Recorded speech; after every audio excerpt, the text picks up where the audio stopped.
It's Tuesday, January 23rd, 2024, and I've got three best bets headed your way. Let's dive into it. What's up, guys? It's your boy Noble Living back with another DYF Bets video where I'm breaking out my favorite picks and plays of the day as we just try to get to the bag together and make some money. Last night, we had a winning day on the channel. We needed it. Not a sweep, but 2-1. We'll take it. Texas A&M Corpus Christi under 69.5. Hey, we had to sweat that one out a little bit. There were multiple opportunities for you guys to grab that one because they came on absolutely on fire to start the second half. But hey, McNeese State locked in on defense. I had that epic comeback. We gave call-outs all in the Discord group at plus 7.5, plus 8.5. You could even gotten them like plus 12.5, 13.5 at one point. But listen, they cash in. We no sweat bet there. Joel Embiid talking about a no sweat bet. Dude had 34 points in the first half. Right? 70 points for my boy last night. No sweat bet on the Joel Embiid over 34.5 points. We did lose on UNC first half. I told you guys there might have been a chance to grab them live, and they ended up losing the first half outright after going up by 10 points in the first half. That's pretty crazy. They folded there. 2-1 on the day. Not too bad. 500 here for the month of January. You can see our other year-to-date records in our other sports that we're doing. Killing it in NBA, killing it in college basketball and NFL. So hopefully we can finish off this month strong. We got a few more days to get over the hump, to get over this 500 mark. I've got a few best bets for you guys. Actually, 2 parlays and 1 NBA player prop. So make sure you guys are smashing that like button and share this video with somebody who you know needs some winners. And let's dive into these best bets. For my first best bet of the day, we are going to go to the college basketball slate. Like I mentioned, I've got a few two-team steams here. Now, I'm not opposed to laying spreads, but I just really want to go, like the theme that I'm going with today is like teams in bounce back spots, right? After losing a game or two and they need a rebound and get back on the right track here in conference play, I think there's a few opportunities and few angles that we should be able to exploit that could be very beneficial for us. So for the first one of the day, we're going to go with a two-team steam here. Moneyline parlay, UCF on the money line, Oklahoma on the money line. You parlay those two together, you get to -110 odds. You can't beat that. So UCF takes on West Virginia, okay, in this matchup at home, and UCF is coming off of that road loss to Houston on Saturday where they lost that game 57-42. But UCF has been surprising team so far this year in the Big 12 Conference, their first year in the conference, 2-3 to start off conference play. They've been able to win a few key games, one against Kansas, which was a big upset. They lost at home to BYU. They lost on the road to Kansas State. They lost on the road to Houston, so pretty expected, the teams that they lost to, but they won on the road at Texas. That was also a game that people probably weren't expected. This UCF team is a lockdown on defense. 7th in defensive efficiency, 35th effective field goal percentage, 15th in turnover percentage. They can absolutely defend the ball, and I think that's the reason why they're going to be able to take advantage of a West Virginia team that's coming off that huge upset win against Kansas at home, and I just think this is a letdown spot for them on the road. I mean, don't get me wrong, West Virginia, I've been fading them all year. I mean, they're 7-11, so they've made me a lot of money fading them, and I'm not convinced they're not a good team. Now, don't get me wrong, they beat Kansas on Saturday. Kudos to them for pulling out that win, 91-85. They were also able to defend the home court against Texas a few weeks ago, winning that game 76-73. But when you look at their full body of work, every time they stepped up in class, they've lost, especially on the road. They have no true road wins all year. On the road, they lost to Houston. On the road, they lost to Oklahoma. They lost to Ohio State on a neutral site. They lost to UMass on an away game. So for me, now they have to go on the road against a UCF team that has been playing well, especially defensively, and then you got a West Virginia team that's ranked 160th on offensive efficiency.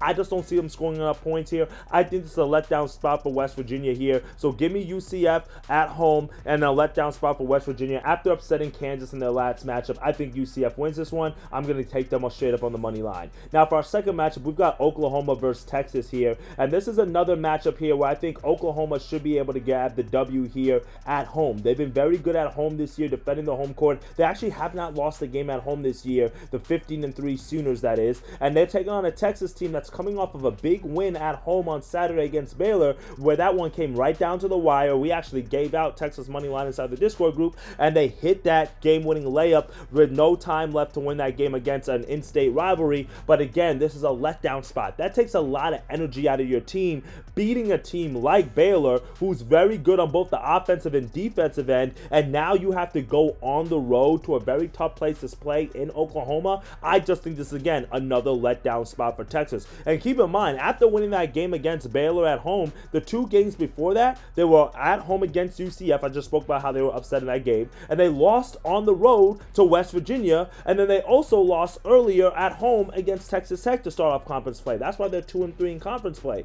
So for me, they have to pick up a big road win, Texas does, for their resume. I just don't think it comes here. Oklahoma's in pretty good form, 15-3 this year, 47th on offensive efficiency, 18th in defensive efficiency. They do a really good job of defending the three-point line as well. 6th in three-point percentage on the defensive side of the ball, and we know Texas loves to shoot a ton of threes. That's their bread and butter. So because they're going to take away what Texas does best, I think that there's a matchup here for Oklahoma to grab the W outright on the win. I do think they cover. KenPom has them win this game by 7 points. I think Oklahoma is able to defend the home court, especially after picking up back-to-back Big 12 wins against West Virginia and Cincinnati. Let's go with Oklahoma on the money line. We're going to parlay that with UCF on the money line as our first two-team steam of the day.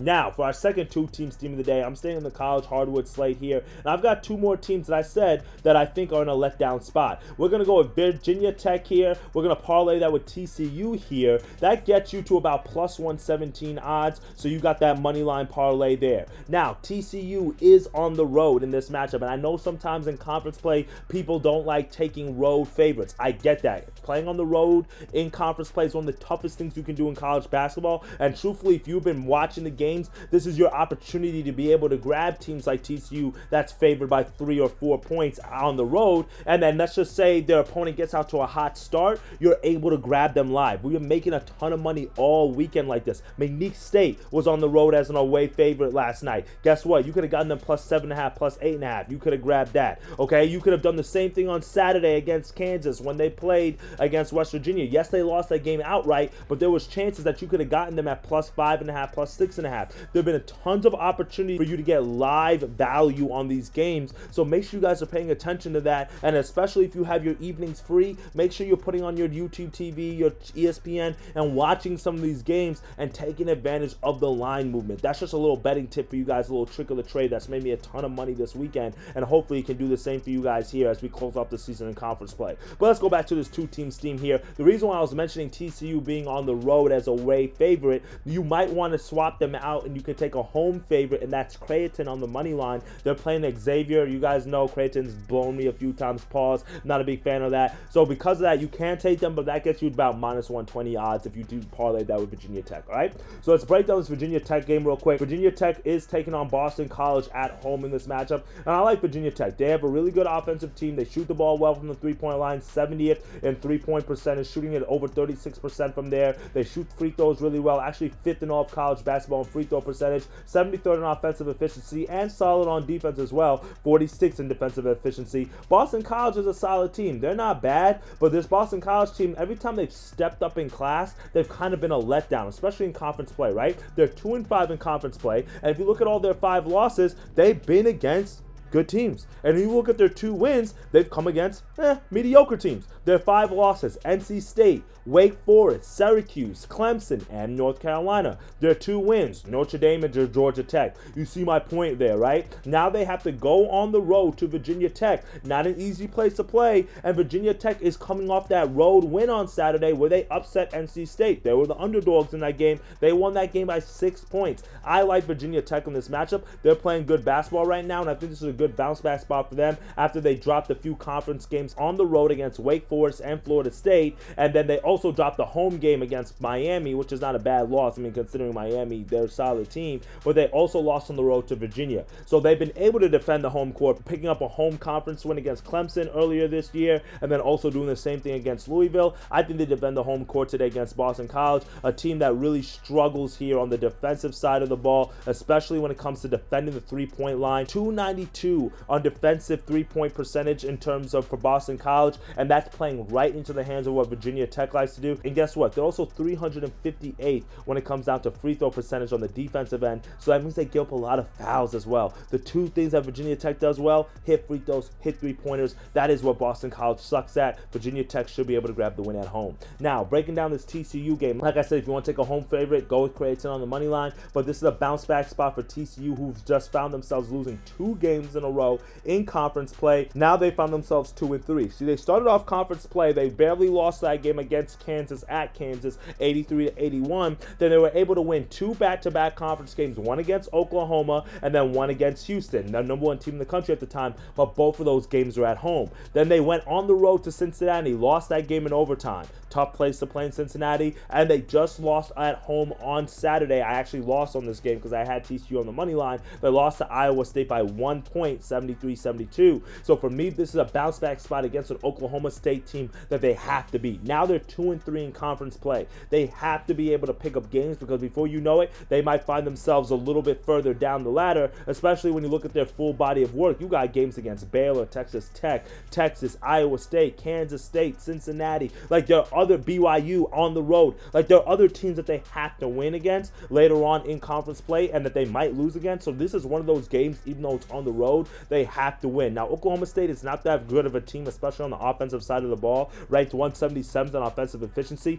but they're also very bad at turning over the ball. 322 in all of college basketball in terms of turnover percentage on the offensive side of the ball. That's not going to get it done, especially when you look at the fact that TCU has a 35th ranked defense and also 22 turnovers they're forcing a game on average, while the D1 average is about 17 turnovers per game. So you see what TCU can do there on the defensive side of the ball. Oklahoma State has yet to win a conference game, so they're 0-5 in conference. Losses to Baylor, Texas Tech, Iowa State, Kansas, and Kansas State. That's not the easiest, way to start conference play. But listen, the Big 12 conference is tough. In all honesty, you're going to face good teams game in, game out. And for me, this is just a matchup here where TCU, after coming off back-to-back losses, is the much better team on the offensive side of the ball. Oklahoma State is solid defensively, but I think TCU is going to be able to score points here at will. So give me TCU on the road. Ken Palm has them winning this game by 6 points, and I cannot agree with it more. I think TCU wins this game pretty easily today, and I think we're actually getting value on TCU because they lost the last 2 games. So I would take TCU on the spread. I would lay the 3-4 points because if TCU wins one of those other 2 games or they win on Saturday, this is easily a 5.5, 6 point spread here. And I think we also get some value because Oklahoma State is at home, but they just suck. So let's go with TCU on the money line. Virginia Tech on the money line is our second best bet of the day. Now, for our third and final best bet of the day, like I mentioned, we're going to go to an NBA player prop, and I'm going to go with another points prop here with a guy who should be able to get it done. Yesterday, we took an angle against Joel Embiid because the Spurs give a ton of points to centers. Well, guess what? The Utah Jazz give up a ton of points to power forwards. So because of that, we're going to go with Zion Williamson over 24.5 points, minus 110 odds on BetMGM. Shop around with this one because, it's going to be different prices on different books, okay? Zion Williamson this year, he's averaging about 24 points per game, so we're right here at this mark. You love to see that. He's also faced the Jazz twice this year already as well. He's averaging 24 points per game in those 2 matchups against the Jazz. You love to see that. Over the last several games, Zion Williamson has been playing well. He had 24 points in his last game against Phoenix in a loss there. He had 13 points the game before that, but that was against Charlotte, so it was kind of a blowout victory there for the Pelicans. And then the 2 games before that against Dallas and Denver, 30 points in both of those matchups. So you love to see that. Okay, Zion Williamson at home is also averaging about 24 points per game, so you love to see that. But when you look at Zion Williamson's career game log versus the Jazz, that's where things start getting a little bit more exciting, okay? Because he absolutely gets buckets. He's faced the Jazz twice this year. One time he scored 21 points and 10 rebounds, 8 assists, so damn near triple-double. And then the other time he scored 26 points against the Jazz. So 2 matchups against the Jazz this year, he's gone over in 1 or 2 games. But if you look at historically his record against the Jazz, okay, I just mentioned 21 and 26. The time before that last season, 31 points, 26 points, 25 points. In the season before that, 26 points, 27 points, 32 points. So in the 1, 2, 3, 4, 5, 6, 7, 8, 9, 10 times that he's faced the Jazz, he's gone over this point total in 8 of the 10 times. One time finishing with 13, that was in his rookie year. And then the other time was the last time where he scored 21, but he almost had a triple-double. So that's kind of explainable. So for me today, I expect Zion Williams to be able to get buckets, to be able to get points. He has a very good matchup against the Utah Jazz, which I mentioned they give up the 4th most points to power forwards in the league. So I think Zion Williams should be able to grub. He's been in good form, and the Pelicans are at home. So give me Zion Williamson over 24.5 points as our third and final best bet of the day. Well, that's it for me today, my friends. 3 best bets, 3 winners, well, really 5 winners. That's headed your way on this Tuesday slate. Give me UCF and Oklahoma on the money line parlay. Give me TCU and Virginia Tech on another money line parlay. And then Zion Williamson on over his points to wrap it up for the night. All right, my friends? Hopefully we can be celebrating a win. And if you aren't already, make sure you smash that like button and subscribe to the channel. And for more of my best bets and plays, make sure you click the link, join the free Discord group in the description, so this way you can get all those other picks and plays. All right, my friends? Appreciate all the love and support. Hopefully we'll be celebrating a sweep tomorrow. We'll be back for another video. Later, gang.